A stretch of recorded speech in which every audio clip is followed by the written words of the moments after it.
Namaste. Periyava Saranam. Service with both money and body. In recent times, there was Sivan who had not a pie to call his own. Yet, during the major festivals in the great holy places, he had fed lakhs of people, giving them sumptuous food. So much so, the term Annadanam got attached to his name and he came to be called Annadana Sivan.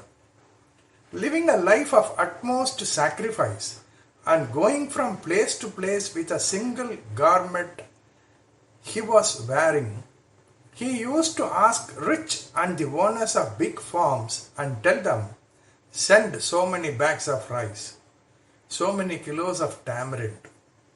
They took it as a command and their privilege and sent whatever they were told to send. He used to feed sumptuously all those who came to attend the festival. But he never himself touched that feast. He would take a little rice soaked in water kept overnight. That was why he could remain without being beholden to the rich who gave the things. On the other hand, they stood before him with folded hands. I am mentioning this to emphasize the point that when it comes to service, it is necessary that a feeling of superiority is not created on the strength of money.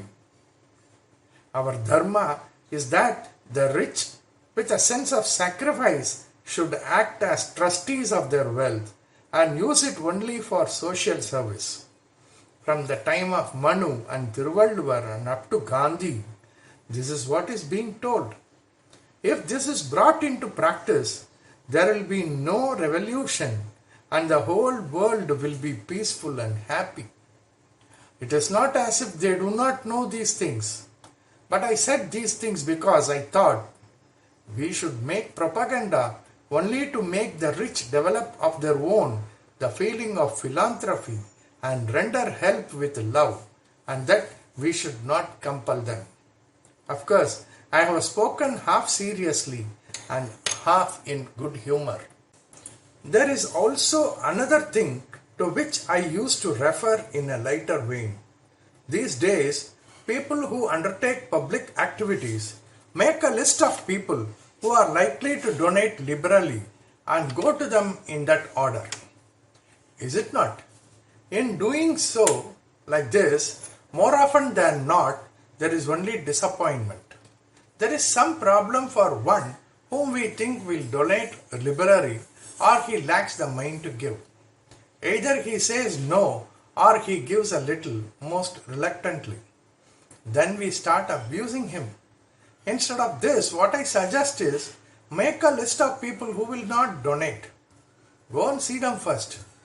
If they say no, we are not going to be heartbroken because we had ourselves expected it. On the contrary, they may give something liberally too sometimes. If this happens, our enthusiasm will go beyond bounds. We will involve ourselves in the job still more seriously. Those who had followed my advice and gone with the list of those not expected to donate have come back to me and told me that the procedure gave them immense psychological satisfaction and zeal. There are several tricks like this in the art of begging. What I intended telling is that everyone in the society, even if he is poor, should contribute a small amount and all people should bear the burden of the expenditure for public activities. It should not be that the rich man only gave money and did not render physical service. It should not also happen that the poor man had given his labor only and did not contribute any money. The rich man giving money and the poor man giving his labor is no great sacrifice. The rich man should stand shoulder to shoulder with the poor man and actually dig the earth. The poor man, instead of purchasing a chili for his gruel, should donate a few paisa. That indeed is big. If people have to experience elevation of their mind, even when rendering social service, Each one should have a share in giving money and labor. The only exception to Shramdan are the weak persons. There was a Brahmin whom I had known. He had in the beginning only a small plot with 2 coconut trees.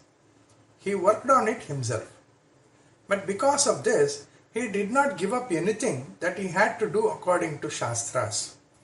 He used to get up early in the morning and do Agnihotram, the ceremony of offering oblations to the consecrated fire, and puja. Then he will take the tools for working in his plot. After completing work on the plot, he would do his afternoon rituals and then take his food. Working on his plot with his own hands, he developed his plot into a coconut grove. He left his good landed property to his children. Even when he became old, when he had reached 80 or 85, he did not stop going to the coconut grove and doing some physical work on it. Even when he became better off with regard to money and reached a stage when it was no more necessary for him to work, he loved physical labor and did it till his last days in the thought. It is this work which gave me so much prosperity. This should not be given up. In doing public service, the sense of fulfillment will be more than what the gentleman had by working on his own plot. You will know this if you do it. We should engage our bodies in the physical activity like digging a tank or putting up a garden in a temple, etc., at least for some time. Some money has to be spent on such activity. A poor student can be given a slate and a pencil. Gruel can be given to a few beggars, or we can serve buttermilk at our expense. Every office or factory has a day's holiday in a week. Is it not? Schools and courts have 2 days holidays in a week.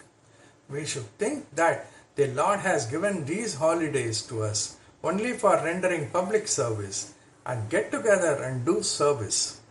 If only we have the mind, there are ever so many tasks waiting to be done. Periyava Saranam.